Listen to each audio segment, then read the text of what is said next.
Welcome to Kenton's videos. Enjoy the video. You begin by confirming the vehicle has the latest Tesla map and firmware. This reduces routing errors. Once done, make sure location and navigation permissions are enabled in settings so maps can access GPS and traffic. Next, open the Maps app on the main screen and accept any initial prompts to allow vehicle navigation control. You should now have a visible map and current location. This first setup lets routing compute accurately and prepares you to enter destinations safely. You enter a destination using the voice command or touchscreen search box. Voice tends to keep you safe while driving.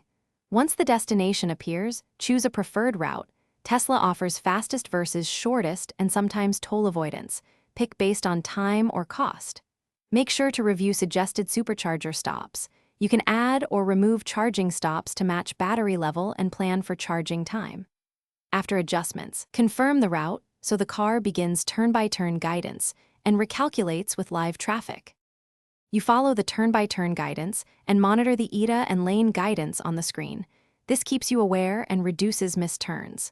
Once you arrive, end navigation to clear active routing. If Maps stops updating or routes fail to load, try a quick reboot of the center display or toggle location services off and on. This often resets the GPS fix. If problems persist, contact Tesla support with software version and symptoms so they can push fixes or advise deeper diagnostics. Thanks for watching. Consider subscribing if we helped you.